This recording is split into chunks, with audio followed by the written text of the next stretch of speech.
Y que te hemos disfrutado desde que comenzamos aquí, llegamos con mucha alegría sabiendo que es tu casa, pero que tú estás aquí, tú eres nuestro refugio, tú eres nuestro hogar y a ti es a quien damos todo el reconocimiento y la honra. Y este culto que hacemos como familia, lo hacemos para ti. Así es que disfrútalos.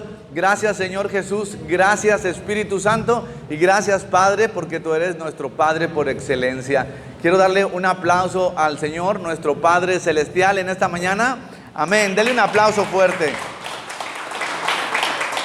Muy bien, antes de comenzar ya de lleno, quiero recordar que esta semana pasada, ya la tercera semana del mes, estuvimos viendo el orden en el reino. Digan conmigo, el orden en el reino. Y el lunes, allí en Hechos, estoy haciendo un recordatorio breve, vimos el lunes atendiendo las necesidades de las personas. Ese fue lo que vimos el lunes en el devocional. El martes vimos prioridades claras. Vimos qué importante es darle la prioridad a la palabra, aunque también íbamos a servir a las personas. ¿Cuántos hicieron su devocional? A ver, levante la mano el que hizo su devocional. Un aplauso para todos los que hicieron su devocional. Muy bien.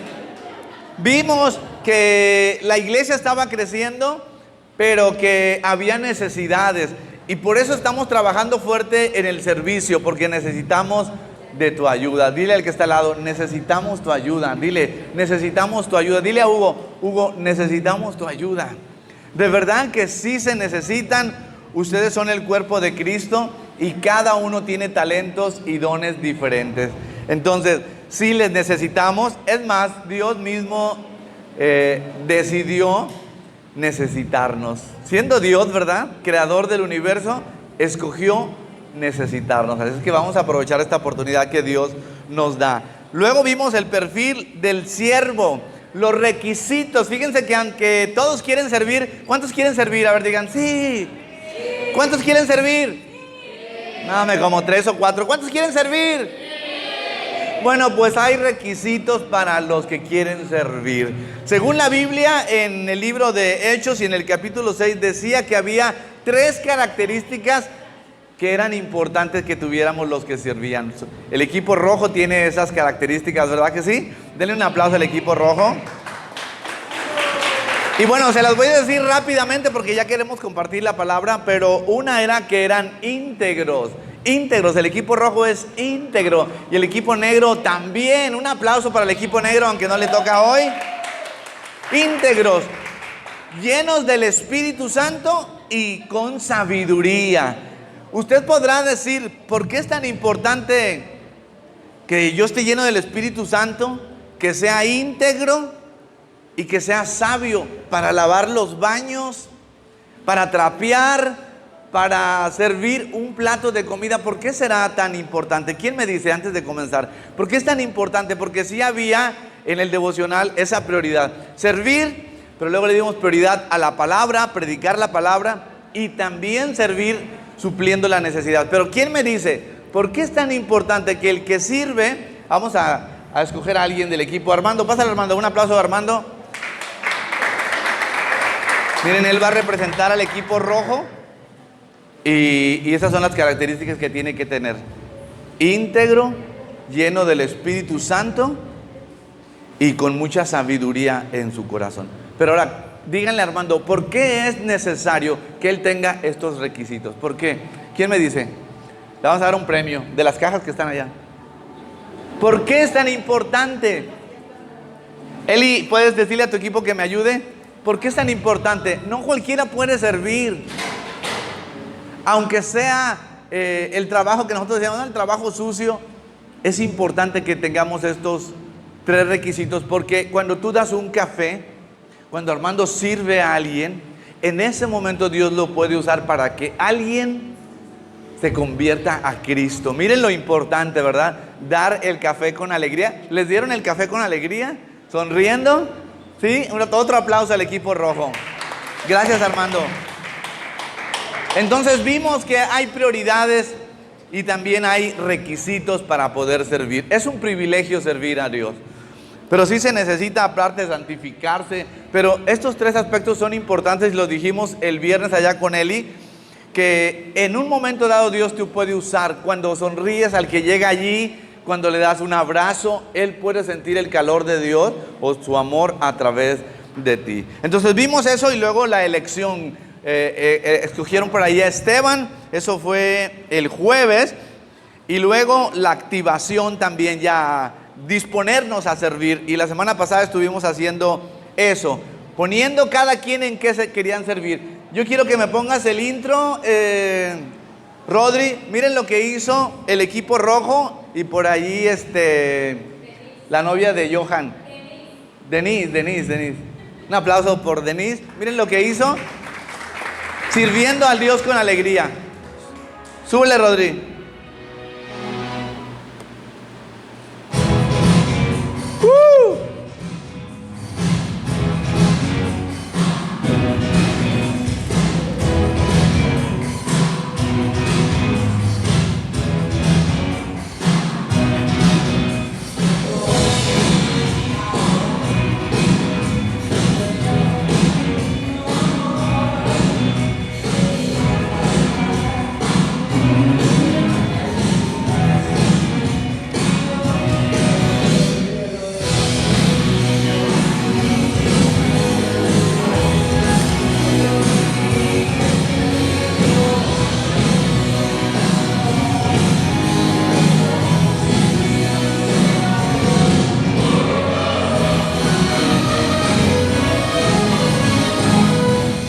Excelente, un aplauso a Denise. Y así tú puedes ser parte de este equipo. Hacen falta muchas manos, muchos talentos que están ahí esperando activarse, como decíamos aquí. Es muy importante tu ayuda para que esto sea un gran equipo y podamos servir mucho mejor a la gente que viene por primera vez o que se entregan al Señor. Muy bien, vamos a la palabra. Estoy en el capítulo 6, versículo 7 de Hechos. Abre tu Biblia o tu celular y vamos a este pasaje que está aquí en la pantalla también. Este pasaje de Hechos 6:7 es uno de los versículos que estuvimos leyendo, reflexionando y meditando, y de él vamos a compartir el día de hoy. Estamos hablando del servicio y Hechos 6:7 dice: y crecía la palabra del Señor y el número de los discípulos se multiplicaba grandemente en Jerusalén. Yo diría allí en una iglesia para todos, Tampico.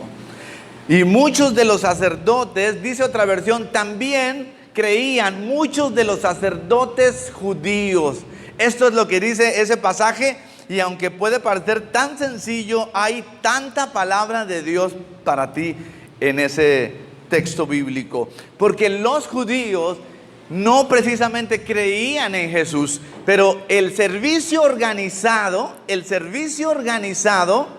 dando prioridad a la palabra, pero en orden, produjo un crecimiento expansivo en la iglesia primitiva, cuando comenzaba la iglesia, así como cuando comenzamos en la casa de mi suegra. Allí comenzábamos 3 o 4, pero trabajar en orden con un equipo como el que tenemos aquí, dando prioridad a la palabra de Dios y sirviendo en las necesidades. Eli por ahí reparte en su grupo a los que tienen necesidades una despensa. Denle un aplauso a Dios por eso que hace ese equipo. Gracias, Eli, por hacer ese trabajo maravilloso de bendecir a las personas, sea que necesiten o no, pero ellos siembran de esta forma y sirven. Entonces estoy diciendo que el servicio organizado, la estructura de un trabajo excelente, fue lo que dio un crecimiento en la iglesia primitiva, y así va a suceder con nosotros. ¿Cuántos dicen amén? Entonces es importante servir, pero servir en orden, por jerarquía si quieres, para que haya un orden. Pero esto produjo que hasta los sacerdotes judíos se convirtieran a Cristo. Eso hoy sería hasta un católico, un padre católico o un líder de una iglesia, de los testigos de Jehová, de los mormones. ¿Me explico? O sea que si nosotros trabajamos con excelencia para Dios, integridad, sabiduría y unción, eso puede suceder. Amén. Pero mucho más tu propia familia. Porque creo que si algo deseamos en nuestro corazón, yo creo que a ustedes les pasó, una vez que vinimos a Jesús y nuestra vida cambió para bien y fue bendecida de manera personal, en tu economía, en tu matrimonio, en tus hijos y en tu familia, cuando tú viste eso, quisiste compartir con los tuyos, con tus familiares. Bueno, eso fue lo que hizo Saulo de Tarso, que después se convirtió en Pablo y escribió casi todo el Nuevo Testamento. Él quería que los judíos, todos sus judíos, se convirtieran, hermano. Pero dice la Biblia que sí se convirtieron muchos, pero no todos. Y eso causó, yo me imagino, tristeza en Saulo. Vamos a dejar esa parte allí, pero yo quiero que reflexiones esto. Cuando trabajamos en orden, predicamos la palabra, lo que anhelamos es que cuando alguien viene por primera vez, tu familia, tu papá, esta Ingrid ha traído a su mamá, claro que esperamos que le agrade. Uno le pregunta al final, ¿qué te pareció, mamá? ¿Qué te pareció? ¿Te gustó? Pero sobre todo, ¿pudiste percibir a Dios? Es decir, ¿se convirtió a Cristo o no? Pero el anhelo en el corazón de Pablo era ese, que se convirtieran. Ahora yo no sé, díganme ustedes, de su familia, como si fueran algunos judíos, ¿cuántos faltan de convertirse a Jesús? ¿Cuántos todavía de tu familia? Porque ese es el anhelo que tenía Saulo. ¿Cuántos se acuerdan que Saulo perseguía a la iglesia? ¿Cuántos se acuerdan? Que los perseguía y pedía permiso para encarcelar a los cristianos. Estaba el judaísmo, que era la religión judía, pero instituida por Dios, la iglesia en ese tiempo, el Antiguo Testamento, y luego viene Jesús y comienza el cristianismo, o la verdad, porque el judaísmo vino a convertirse en otra cosa, y ellos creyeron en un momento dado que solamente la nación iba a ser salva, y luego nosotros, diga conmigo, y luego nosotros. O sea que Jesús, gloria a Jesús, que vino y puso orden y dijo, no, la bendición es para todos. Diga conmigo, la bendición es para todos. Bueno, entonces yo quería que reflexionara sobre este texto, porque este pasaje dice que el servicio en orden produjo esto. ¿Cuántos quieren que nuestra iglesia crezca? A mí me da así cierto temor reverente, ¿verdad? Porque yo no sé qué voy a hacer cuando venga tanta gente a la que un solo equipo o los dos juntos no nos demos abasto, ¿verdad? Que las cosas estén en orden, que la música esté lista, que las que van a cantar hayan estudiado y todo esté excelente, que el que va a predicar de ustedes digan amén. Que cuando Freddy predique, que Yair diga, no, yo ahora lo haga con excelencia, lleno de sabiduría, de unción. Amén. Yo creo que eso es lo que va a suceder. Dale un aplauso a Dios por eso. Entonces el crecimiento en una iglesia no viene así súbitamente. Yo he visto avivamientos, el despertar de mucha gente cuando se hacen campañas evangelísticas. Y hay milagros en ese lugar, pero la gente viene por los milagros, como cuando iban por los peces y los panes y luego se van. Porque no hay una estructura que los reciba, que los registre. Yo me apoyaba con Demis. ¿Dónde está Demis? ¿Sí vino? Demis, un aplauso por Demis. Yo le decía, Demis, anota a los que vienen en un tarjetón, toma su nombre y su teléfono, porque tal vez nunca más lo vuelva a ver. Entonces el WhatsApp es tan importante y que a ella no se le pase. Y así me apoyaba con varios, pero cada uno de estos detalles es tan importante, porque hay personas que para que llegaran aquí tuvo que haber oración, intercesión y ayuno. Digan amén. Y entonces esta persona pudo venir aquí por primera vez. Por lo tanto, la parte que nos toca a nosotros debe de hacerse con excelencia. Un aplauso a Dios por eso. Amén. Entonces yo sí quiero crecer, pero me gustaría que creciéramos en orden, porque si así a veces no dormimos, ¿verdad? Y faltará esto, faltará aquello, córrele, porque si no, y aún así, la verdad, cometemos errores. Todavía cometemos errores, se nos olvidan cosas, necesitamos ayuda. Yo creo que sería bueno eso, ¿verdad? Decir, necesitamos tu ayuda. Moni y yo no somos la iglesia, yo no soy la iglesia. Aquí la persona más importante es Jesús. La gente no me viene a ver a mí, viene a recibir la palabra predicada de Jesús.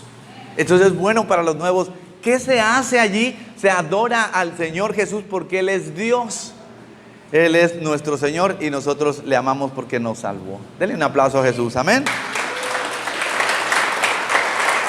Bueno, esta predicación va a estar bien chiquita porque ya nos vamos a ir a festejar todos los papás. ¿Verdad que sí, papás? Ya está prendiéndose el carbón. ¿Ya está prendiéndose el carbón? Ya fueron a comprar la carne.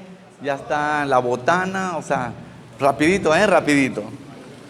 Bueno, estamos hablando de que Saulo, ya en el capítulo 9, dice la Biblia que tuvo un encuentro con Jesús, Saulo. Todo el Nuevo Testamento es casi de Pablo. Incluso en Hebreos no se distingue bien quién fue según la tradición. Pero lo más seguro es que también fue Pablo, pero no se lo asignaron a él. Pero casi todo el Nuevo Testamento, las cartas son de Pablo, de cuando Jesús viene y les enseña a los judíos y a los gentiles quién era Jesús realmente. Pero ¿qué sucedió? ¿Qué se necesita para que tu familia venga a Cristo? Fíjense muy bien en esto. Que una persona le comparta, pero que esa persona haya tenido un encuentro personal con Jesús. Pongan mucha atención porque estoy diciendo cómo salvar la vida de tu familia. Porque anhelamos que nosotros ya conocimos la verdad, que en otro planeta, pero había problemas en la casa, había problemas con los hijos, había deudas, había enfermedades, había situaciones críticas. ¿Me explico? Y luego tú vienes y conoces a Dios y empieza a transformar tu vida y tú dices, ahora mis hijos, ahora mi familia. Y eso es lo que estoy diciendo. ¿Cómo se le hace para que esto suceda?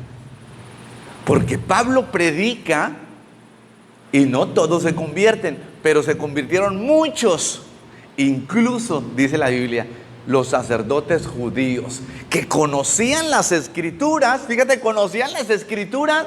Hoy la generación, con mucho respeto y amor, la generación que estamos viviendo, no conocen la palabra de Dios. De verdad que no la conocen. Incluso si hubiera una generación lejana a Dios, yo creo que esta se identifica con ese aspecto. Es bien importante conocer lo que dice la Biblia. Bueno, esa gente sí conocía la Biblia y de todos modos rechazó a Dios. ¿No te has preguntado por qué todos saben que Jesús murió en la cruz y no vienen a Jesús y le piden perdón? ¿No te has preguntado? ¿El conocimiento salva? Estoy diciendo cómo salvar a tu familia. Eso es lo que estoy diciendo. ¿Qué estoy diciendo? Cómo salvar a tu familia. Porque Saulo algo hacía, era predicar. ¿Qué predicamos? Si le vas a predicar a tus hijos, ¿qué le predicarías? ¿Qué le predicarías?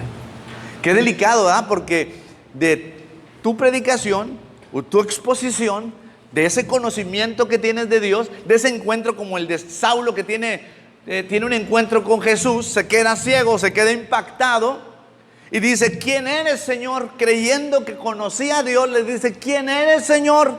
Y dice, yo soy Jesús, a quien tú persigues.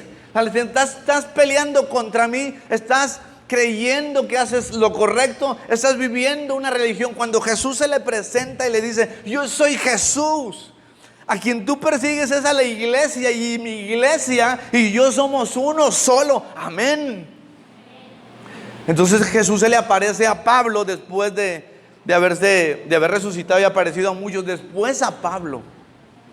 Entonces yo estoy diciendo, para que alguien le comparta a otra persona y se convierta, necesita haber tenido un encuentro personal con Jesús. Esta es una pregunta para ti.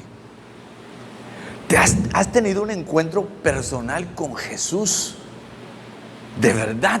Porque este señor lo tuvo, y créeme, iba en sentido contrario, creyendo que estaba haciendo las cosas bien, creyendo en la única religión que Dios mismo había instituido por allá en el Antiguo Testamento, pero las cosas no se estaban haciendo bien. Quiere decir que la religión no salva. ¿Salva a quién? Salva a Jesús. Jesús es el Mesías, Jesús es el Salvador. Él llega a una casa, llega a una persona, y cuando la persona abre su corazón, nunca jamás vuelve a ser la misma. Denle un aplauso a Jesús.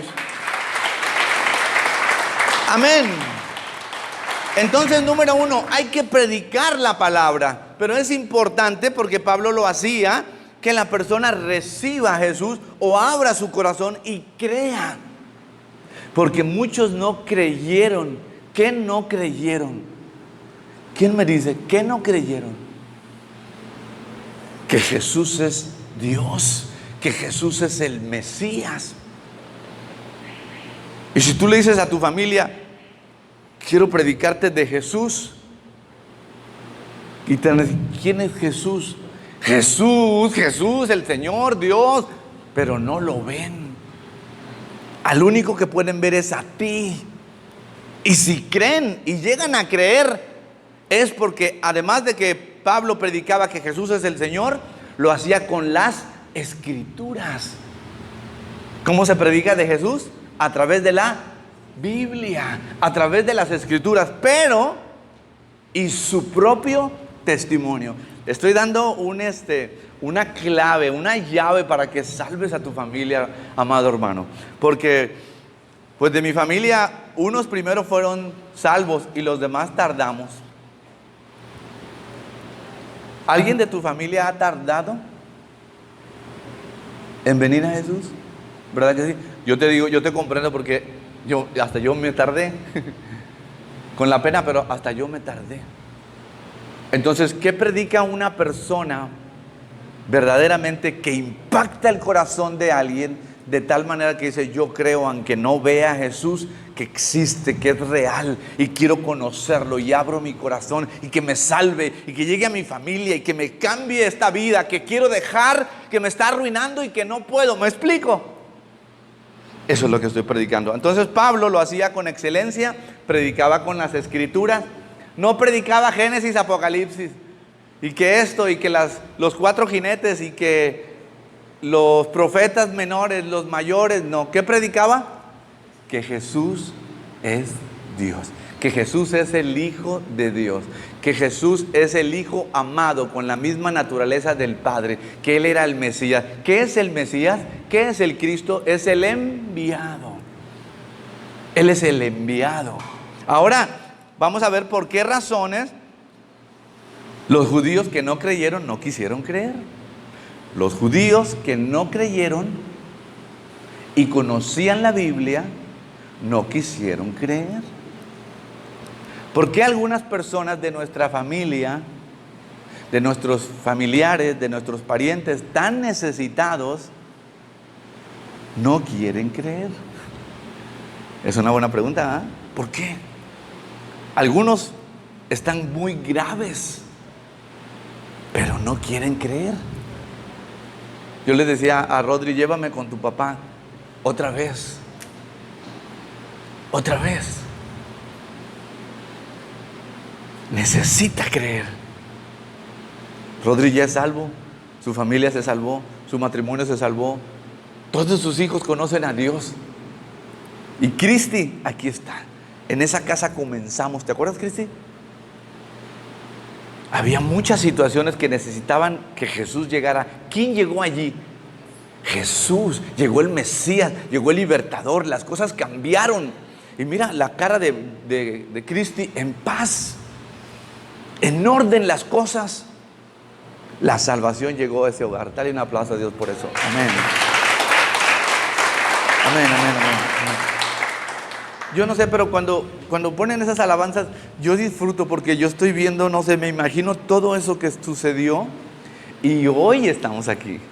Porque a veces llegamos aquí y todavía tenemos esos problemas, ¿verdad? ¿Cuánto les pasó cuando estábamos en casa con un montón de problemas y luego venían las alabanzas? Pues ¿con qué ganas alaba uno? Siendo sinceros, ¿verdad? Yo le digo, pues ponle música rítmica al que sepa, que se acuerden cuando andaban en la disco o algo, pero hay que animar a la gente. Porque los problemas que están viviendo son muchos. Bueno, entonces vamos a dejar a Rodri en paz. Pero yo sí decía, ¿cuántos de tu familia necesitan todavía creer en el Señor Jesús? Ya, bueno, hay tanto que testificar de esa familia, pero decía, vamos a dejarlos un ratito, ¿eh? Entonces, ¿qué vamos a predicar? Que Jesús es el Mesías. Es decir, que el Padre dijo que iba a enviar a alguien a libertarlo. Porque el problema no es la familia, el problema no son los hijos, el problema no es lo que hacen. El problema es el pecado. No lo que hacen y que practiquen el pecado. Ese no es el problema. Ahora asimilen eso y anótenlo. El problema por el que mi hijo, mi hija, mi pariente hace eso y se está autodestruyendo no es porque él lo quiere hacer. Es que le hace falta que venga Jesús y lo haga libre. Solo Jesús hace libre a una persona en todos los aspectos, lo sana, lo restaura, le restituye todo y lo bendice. Amén. Es como un proceso, ¿ah? Pero lo primero que tiene que hacer es creer, porque si no cree, todo está ahí detenido. Entonces yo quiero que pongas mucha atención, hermano, porque tú puedes salvar mucha gente. Yo decía, los servidores no necesitan ser pastores y saber todo este rollo. Lo que necesitan es tener al Espíritu Santo, estar ungidos, ser íntegros, porque si reparten más pastel para el equipo 1 y al equipo 2 no, se van a enojar, y los que se iban a salvar, no se van a salvar. ¿Y cuál fue el problema? Pues es que allá sí dieron pastel, pastor, y acá no. Cosas como esas había en el comienzo de la iglesia. Necesitaban gente íntegra, que cuando va y comparte algo, da algo, lo que sea, lleva el Espíritu Santo, porque alguien le puede conectar ahí con Dios en ese momento. Amén. Denle un aplauso a Dios por eso. Yo sé que lo van a hacer. Ahora, el testimonio de Saulo, es muy impactante. Yo no sé si a lo mejor tu testimonio sea así de impactante, ni el mío es así, pero pues yo comparto lo que yo viví. Y decía un hermano que se vino a Cristo, que anduvo sirviendo mucho tiempo con nosotros, dice, es que yo no sé cómo predicar de Jesús. Yo no sufrí así tanto como tú, yo no pequé tanto como tú. Y yo digo, pues gloria a Dios, ¿ah? Dice, ¿cómo le hago? Él cree que es el testimonio, que si le cuentas todas las tragedias que viviste, cómo estabas antes de Cristo, eso va a convertir a las personas.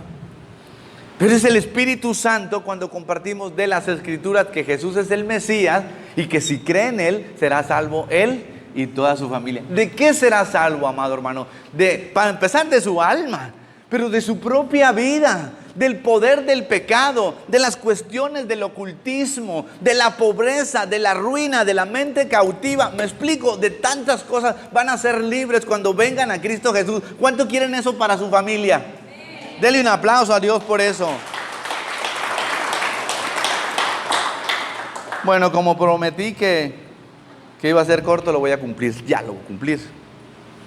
Y en el capítulo 9 de Hechos, ahí Pablo se convierte y empieza a predicar la palabra de Dios. Sobre todo, que Jesús es el Mesías. Ahora, déjeme decirle 3 cositas que usted debe anotar. Anote, por favor, allá en el, ¿cómo se llama? En el plato, aunque sea en el plato. Porque se las voy a preguntar de regreso. ¿Qué predicaba Pablo? Predicaba el perfil del Mesías. El perfil del Mesías. El perfil del Mesías. ¿Qué tenemos que predicar de Jesús? Su perfil. Dígame, ¿qué es eso? A ver, dígame. ¿Qué es eso? El perfil. El perfil era cómo era Él. Y para eso usaba Isaías 53 y decía, Isaías 53 habla del siervo sufriente. Pero ponga esto en su mente. Pablo estaba predicándole a los judíos sobre todo, que conocen que había una promesa desde Génesis, que Dios iba a enviar un Mesías. Ellos estaban siendo cautivos por el Imperio Romano y querían ese libertador. Y Pablo predica que Cristo es ese Mesías. Y ellos decían, ese era el Mesías.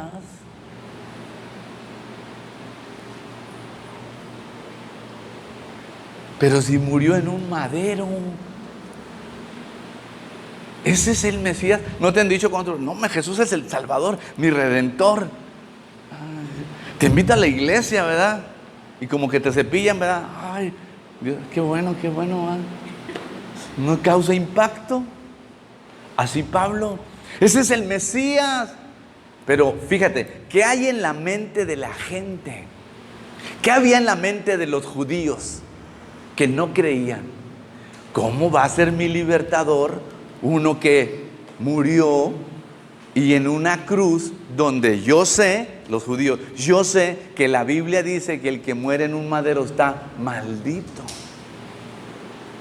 O sea que a Pablo le decían, Pablo, estás loco. Si viene un Mesías, va a venir un Mesías, un libertador, un rey político, va a quitar este imperio, nos va a hacer libres y va a establecer el reino de Dios aquí. Y Pablo habla de Gálatas, allí leemos Gálatas donde él dice que Jesús se hizo maldición. En la Biblia dice que nosotros pensamos que Jesús murió por sus pecados. ¿Qué predicamos? Mire esto, que Jesús no murió por sus pecados, murió por nuestros pecados. Denle un aplauso a Jesús por eso.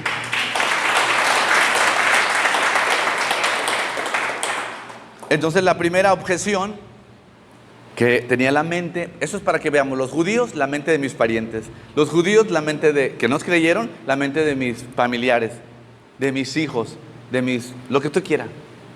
¿Qué piensan? ¿Que Jesús está en la cruz? Muchos creen que Jesús se quedó en la cruz y yo tengo esa cruz vacía porque eso significa, Él está en el cielo y a través del Espíritu Santo está en los corazones de los cristianos. Él ya vino. Pero entonces estos decían, no puede ser el Mesías, porque en Deuteronomios capítulo 21, versículos del 22 al 23 dice, maldito es el que es colgado en un madero. Y con eso le decían, no creemos en tu Jesús. No creemos en tu Jesús. Pero Pablo era tan inteligente porque él mismo era judío, fariseo de fariseos, radical. O sea, como cristiano equivocado, pero radical. ¿Han visto de esos? Creen que siguen a Dios, pero pues lo hacen sinceramente, ¿va? Así era el Pablo. Mataba a los cristianos. ¿Cuántos han visto? ¿No has leído la Biblia? ¿No hiciste tu devocional? ¿Por qué no has ido a la iglesia? Así, estrictos, la ley, el legalismo. ¿Cuándo se van a convertir así la gente? Nunca. Dice Eli que ya se acordó por ahí. ¿Me explico? Entonces Pablo dijo, no, lo que está mal es la interpretación. Porque Isaías no es el Nuevo Testamento. Isaías de los profetas mayores es Antiguo Testamento. Entonces, ¿por qué dicen ustedes, si aquí dice en Isaías que hay un siervo sufriente? ¿Cuál es ese siervo sufriente? Y Pablo decía, es este Jesús que sufrió, ¿no dice la profecía? Y entonces ellos se confundían. Parece Isaías, porque ellos no reciben nomás la Torá, no reciben el Nuevo Testamento, no recibieron a Cristo. Entonces lo mataron porque dijeron, ese no es, y esperamos uno. Pero Pablo contestó con la Biblia, con el Antiguo Testamento y con los Salmos les dijo el Padre, siéntate a mi diestra, mientras yo pongo a tus enemigos por estrado de tus pies. ¿Está conmigo? Ponga mucha atención. Yo sé que usted se va a hacer bien inteligente. Lo que Pablo está diciendo, Jesús vino una vez, pero venía a perdonar pecados y vino a morir por nosotros, el libertador. Pero allí en ese pasaje de Salmos, yo creo que Pablo le decía, Salmos, ustedes lo conocen, se sentaron muchos domingos o sábados a estudiar la palabra y allí decían en el Salmo ese, que el Padre le dice a quién, yo creo que él los quería hacer razonar, ¿a quién le está diciendo que se siente? No le dice al salmista, le dice a Jesús. Se estaba profetizando sobre Jesús. Y entonces algunos judíos empezaron a creer, entonces ese que está aquí es este, y ahorita no ha venido a libertar lo que ustedes piensan del imperio romano, pero va a venir por segunda vez. ¿Quién dice amén? Ay, gloria a Dios. Se van a acabar los problemas, hermano, por fin. Algo que yo no predico nunca es que cuando vienes a Jesús se acaban los problemas. Es más, de hecho hasta aumentan. Se te vienen las suegras, se te vienen los parientes, se te vienen todos. Ahora eres aleluya. Quítate. Te íbamos a invitar a la carne asada, pero eres, tú vas a la iglesia, no, tú. Te sacan de la ecuación. Está bien. ¿Por qué? Pues eran como los judíos. Bueno, me imagino, corriendo para el otro lado. Pero tú no y yo no los vamos a crucificar. Pablo eso hacía, sino que les vamos a predicar que Jesús es el Señor. Lo primero que tenemos que predicar es que Él es el Mesías y su perfil era un siervo sufriente que vino aquí a convertirse en maldición para que nosotros fuéramos justicia de Dios en Él. Amén. Dele un aplauso a Dios por eso. Bueno, en la Biblia sí, Pablo usaba las escrituras para decir, miren, hasta acá en el Antiguo Testamento dicen qué ciudad iba a nacer. ¿No nació allí? ¿En qué ciudad nació Jesús? ¿En dónde? ¿De dónde era Jesús? Él les dijo, aquí dice en la Biblia de dónde Él iba a surgir. No se cumplió. Lo que Pablo decía es, todas las profecías se han cumplido al pie de la letra, milimétricamente. ¿Por qué no creen? Y Él los quería tanto, hermano, como tú quieres a tus hijos. Él era un judío, pues, íntegro, entre lo que cabe, perfecto en cuanto a la ley, pero la ley no salva. La ley era para que nosotros comprendiéramos que necesitábamos a Jesús, un Salvador, que no lo íbamos a lograr obedeciendo la ley. Por eso ahora nosotros no te cargamos eso. Eso lo puedes hacer porque ahora Cristo está contigo a través del Espíritu Santo y tienes el poder y las ganas. Denle un aplauso a Dios por eso. Amén. ¿Cuántos tienen las ganas y la capacidad de obedecer a Dios voluntariamente ahora? Amén. Hermano, yo lo quise hacer en mis fuerzas. ¿Sabes qué pasó? Cada vez que lo intenté, portarme bien, paz, tropezar, caer, y allí iba con mi cara a Jesús otra vez. Señor, perdóname otra vez. ¿Por qué luchas en tus propias fuerzas? Y oí una voz muy suave que decía, haz en tu tiempo devocional una relación conmigo. Ah, ya dije, ya entendí. Yo tengo que ir contigo cada día, sí, porque tú eres un ser humano, pero conmigo, unido a mí, somos invencibles y todo lo puedes en mí, porque yo soy tu fortaleza. Otro aplauso para Jesús. Bueno, pues ni así creyeron los judíos, porque ellos querían que los libertaran ya, que les quitaran los problemas ya. Cuando tú le prediques a una familia que tiene problemas, casi no hay de esas, pero de repente hay con muchos problemas, no digas que a lo mejor ya en ese momento todo se va a acabar, porque a lo mejor eso no va a pasar. Sí es posible y sí va a pasar, pero hasta que se rompa toda maldición, toda atadura espiritual, haya confesión y arrepentimiento genuino, y si todo eso pasa en un momento, en un mismo momento, esas personas pueden ser hasta llenas del Espíritu Santo en ese momento. ¿Me explico? Pero la persona de verdad tendría que querer todo eso y saber que además necesita cancelar cosas, romper con los decretos en contra de su vida, de su familia, en sus hijos, en su propia vida, en su matrimonio, y usar el poder de Dios. Ya no orar, usar el poder de Dios para deshacer todo eso y bendecir ellos a su propia familia. ¿Cuántos están entendiendo esto? Dale un aplauso a Dios. Amén. Bueno, y lo último que compartió por allí Pablo fue que Jesús resucitó. Diga conmigo, Jesús resucitó. Eso tiene mucho significado y no lo voy a predicar hoy, porque si Jesús no resucita, tú y yo estaríamos con nuestros pecados. Lo que Pablo le demostró a los judíos es que el Padre, esa maldición que cayó sobre Jesús, no fue por sus pecados, fue por nuestros pecados, pero la revocó. Sí fue maldito, pero no por sus pecados, fue por nuestros pecados, y la revocó cuando lo resucitó. Amén. Dele un aplauso al Padre que envió al Espíritu Santo y lo resucitó. Y en la Biblia dice, en los Salmos, que Jesús decía, Señor, tú no dejarás que vea corrupción, mi cuerpo no se destruya.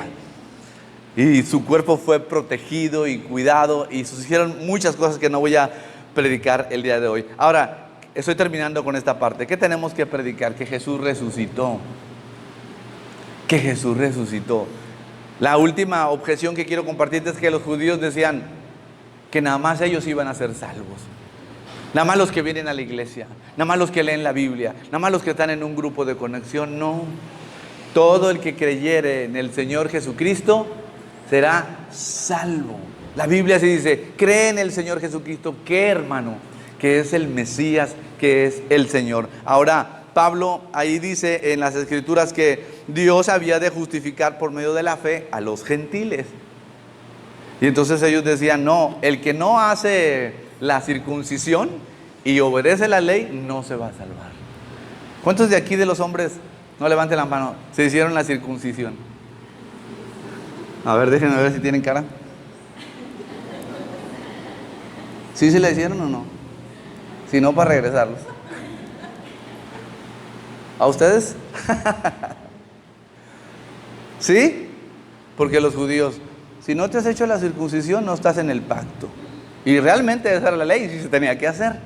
Pero Jesús dijo, yo estaba hablando con eso de una figura. La circuncisión es la del corazón. Cuando abres tu corazón y reconoces que lo que está allí, toda esa infección necesita ser limpiada con la sangre del Cordero, que soy yo. Eso decía Jesús. Dele un aplauso a Jesús otra vez. Amén. Bueno, cierro con esta parte. Yo sé que en ocasiones nos podemos poner tristes, como Saulo. ¿Por qué? Porque nuestra familia no se convierte. Porque nuestros hijos no vienen a Jesús. Y eso es triste, ¿no? ¿Sabe poner música de tristeza? Eso es triste. Y yo quiero cerrar esto con un texto bíblico que está en el libro de Hebreos. Pablo, yo me imagino, no sé si se imagina a Pablo predicando así como yo, gritón, con mucha Biblia y todo el rollo, queriendo convertir a sus judíos amados. Y lo tildaron al loco. Una vez lo subieron a una canasta, o lo tuvieron que bajar por una canasta porque ya lo iban a matar. Lo aborrecieron porque decían que Jesús no podía ser Dios, porque en Deuteronomio 6 dice, oye, oh Israel, Jehová tu Dios uno es. Y Jesús, entonces, ¿por qué son dos? Entonces ellos no aceptaban tampoco eso, y Pablo les tenía que explicar la interpretación. El problema de por qué la gente no se convierte es lo que interpreta para sí de la Biblia. Entonces, esa parte donde nosotros nos sentimos tristes, como Pablo, porque decían, no se convirtieron mis judíos. Tanto que obedecí la ley, prediqué la palabra, y unos cuantos se salvaron nada más. Él mismo fue salvado de allí.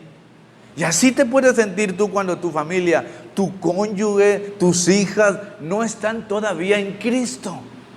Y vienes a la iglesia y hay esa tristeza allí en tu corazón, oculta. Claro que sí. Pero déjame leerte este pasaje que está en el libro de Hebreos. No pierdas tu confianza, aquella que tienes en Dios, porque grande es tu galardón. Porque es necesario que se desarrolle la paciencia, para que habiendo hecho entonces la voluntad de Dios, obtengas la promesa. Despacito. ¿Cuál es la promesa, hermano? ¿Cuál es la promesa? Cree en el Señor Jesucristo, tú. Cree en el Señor Jesucristo, tú. Y serán salvos Isaac y tu hijo Yair y toda tu casa. Esa es la promesa. Ahora los padres, vemos, ya se convirtieron. Hebreos, no pierdas la confianza, porque tiene un gran galardón tu fe, tu confianza en Dios. ¿En qué? En la promesa. Si Él dijo que los va a salvar, los va a salvar. Esa fue la promesa que le dio Dios a tu mamá, y creyó. Y tarde, pero llegó. Y mira,